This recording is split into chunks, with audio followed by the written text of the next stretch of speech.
నేను సంతకం చేస్తా అని చెప్పి శరణ్య మాటలకి నా మాట వినవా ఏంటి, ఊపిరినంత వరకు పంచభూతాల సాక్షిగా నేను కలిసే ఉంటా అని చెప్పి ఆ తాళి గుడిమి తీసినా కదా, మరి తీయడానికి ఎలా సిద్ధమైపోయావు అని చెప్పి ఆనందం నిలదీస్తుంది. ఆ మాటలు విన్న శరణ్య చాలా బాధపడుతుంటుంది, ఏడుస్తుంటుంది.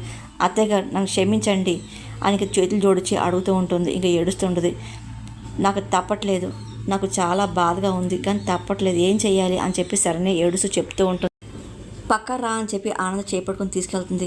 ఇదిగో దర్శన్ ఏదో మూర్ఖతగా నిర్ణయం తీసుకున్నాడు, నువ్వు విడాకులకు సిద్ధమైపోయావేంటి, ఆయన తను ఉండే పరిస్థితుల్లో అలా మాట్లాడతాడు, నువ్వు కూడా ఏంటి అసలు అర్థం చేసుకోవా ఏంటి అని ఆనంద చెప్తుంది.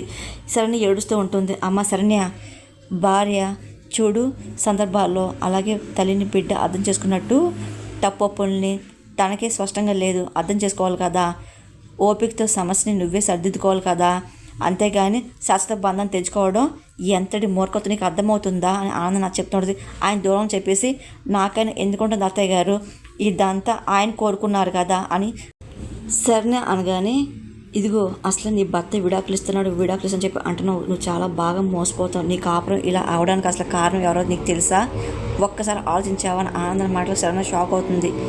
ఏంటి అని చెప్పి అత్తయ్య గారు ఏమంటున్నారు మీరు శరణ్య కానీ, అవును నీ కాపురం ఇలా తెగిన గాలిపటం అవడానికి వెనకాల పెద్ద కుట్రే జరిగింది, నువ్వు అత్తారింటిని విడిచి పుట్టింట్లో ఉండాకి అలా ఎడుతున్నావు కదా, మూల కారణం ఎవరో తెలుసా నీకు అని ఆనంద అనగానే శరణకి అర్థం కాదు.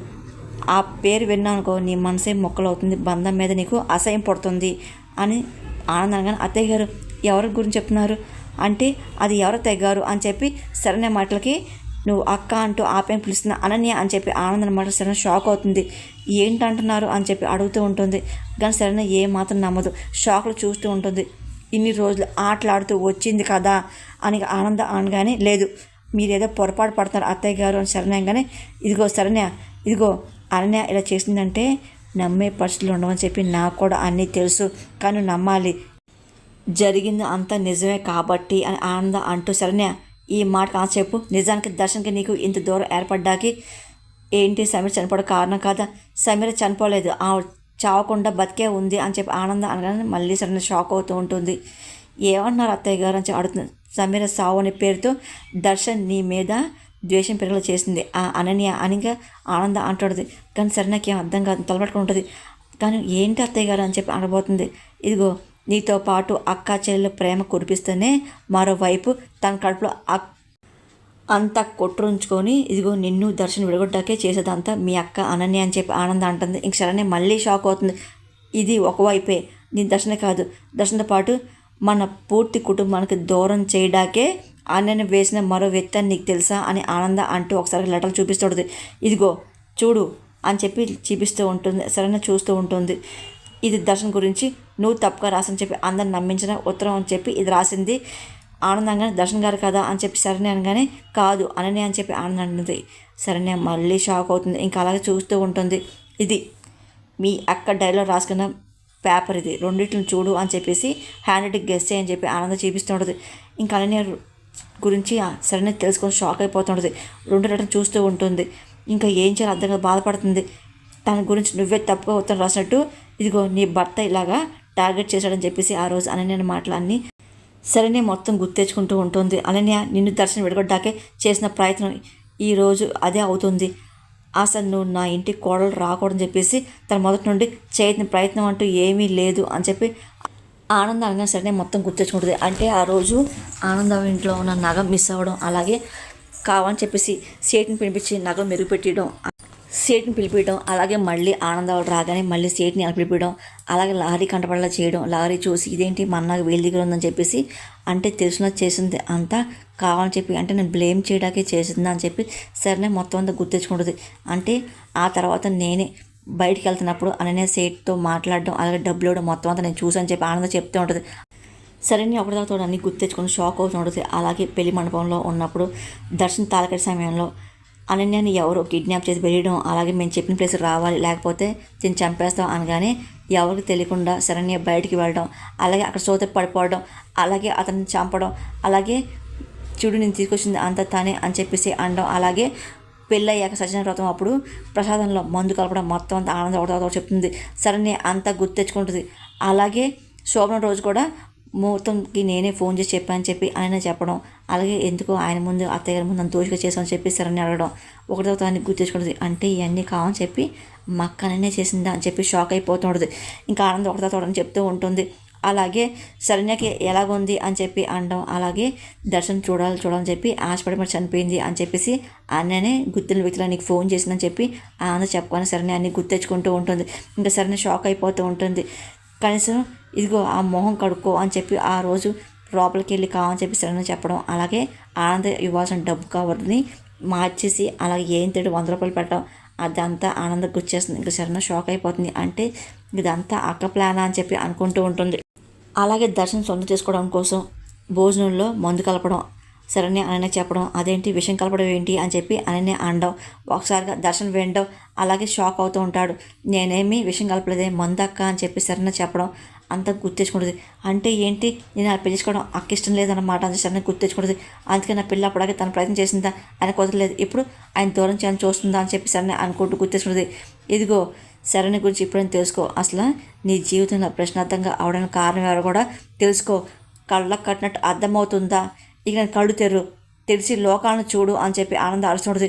నీ శత్రువు ఎవరో కాదు, నీ అక్క రూపంలో నీతోనే ఉంది, నీ తోటకాళ్ళే నీ పక్కనే ఉంది అని చెప్పి ఆనందాన్ని మాట శరణ్య షాక్ అవుతుంది. ఇక నుండి నువ్వు చాలా జాగ్రత్తగా ఉండాలి, తనని తరిమి కొట్టాలి, నువ్వు నీ కాపురం కోల్చాలి, దాని కళ్ళ ముందే నీ మొగుడు ప్రేమను గెలిచి చూపించుకో అని చెప్పి నీ సంసారం నువ్వే నిలబెట్టుకొస్తారని అని చెప్పి ఆనందం గట్టిగా వాదిస్తుంటుంది.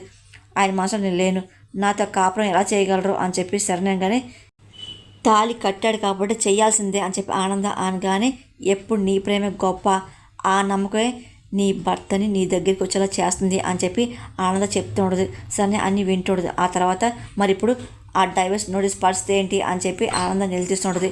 ఇంకా ఒకసారిగా సరైన డైవర్స్ పేపర్ చూస్తూ ఉంటుంది. ఇంకా ఒకసారిగా ఆవేశపడిపోతుంది. ఇదంతా కుట్ర చేసిందంతా మా అక్క అని చెప్పి అనుకుంటూ డైవర్స్ పేపర్స్ని సరైన చెప్పేస్తుంటుంది. అది చూసి ఇంకా ఆనందం చాలా సంతోషపడుతూ ఉంటుంది. అన్నయ్య రండి అని చెప్పి ఆనందం పిలుస్తుంది. అప్పుడు విష్ణు గీత వస్తూ ఉంటారు, కానీ వాళ్ళకి ఏం అర్థం కాదు. ఇంకా అలా చూస్తూ ఉంటారు. అంతా విన్నామమ్మ అని చెప్పి విష్ణు అంటూ ఉంటారు. అన్నయ్య తన చెల్లి జీవితం నాశనం చేయడానికి ఇంత విషయాన్ని కప్పుతుందని చెప్పి మేము ఊహించలేకపోయాని చెప్పి చాలా బాధగా ఉందని చెప్పి విష్ణు బాధపడుతూ ఉంటాడు. అన్నయ్య ఇప్పటికైనా మీకు నిజం తెలిసింది కదా, గతం తలుచుకొని బాధపడడం కాదు, శరణ్య భవిష్యత్తుని బాగుపరచడం ముఖ్యం కదా అని చెప్పి ఆనంద అంటూ విడాకుల గురించి మీరేం బెంగపడద్దు, అత్తంలో శరణ్య కాపురానికి వస్తుంది అని చెప్పి మీరు ధైర్యంగా ఉండండి, అనన్యతో జాగ్రత్తగా ఉండండి అని చెప్పి ఆనందంగా దాంతో జాగ్రత్త ఏంటి సంగతి తేల్చి పడేస్తా అని చెప్పి గీత ఆశపడుతూ ఉంటుంది. ఇంకా ఆనంద ఏం మాట్లాడదు. శరణ్య కూడా చాలా ఆశపడుతూ ఉంటుంది. సరే శరణ్య అని చెప్పి ఆనంద ఓదారుస్తూ ఉంటుంది. ఇంకా సరే నేను బయలుదేరని చెప్పి ఆనంద కామ్గా వెళ్ళిపోతుంది. నీ కాళ్ళ కింద మట్టిని జారిపోతుందిగా, నేను అదల పాతాళానికి తొక్కడానికి నీ ఆనంద అడుగులు స్టార్ట్ అయ్యాయి కదా, నువ్వు నా కూడా ముక్కలు చేయని చెప్పి అనుకోవడం కాదు, నీకు నా అనేవాళ్ళు లేకుండా చేస్తా, చూస్తావుగా ఈ ఆనంద తాండవం ఎలాగుంటుందో అని ఆనంద తాండతో అనుకుంటూ ఇంటికి బయలుదేరుతూ ఉంటుంది. మొత్తాన్ని ఆనంద బయలుకి నువ్వు బతుకోనని చెప్పి తెలిసిపోయింది, ఇప్పుడు నీ బతుకేమో చెప్పేసి టెన్షన్ పడతావు అంతేనా అని అనన్య అనగానే ఏంటి అంత సింపుల్గా ఉందా ఏంటి నా ప్రాబ్లం, సమీర్ అనగానే ఎవరు నిన్ను కనపడమన్నారు, ఆనందాకి తెలిసేలా వచ్చింది నువ్వే కదా అని నిలదీస్తూ ఉంటుంది.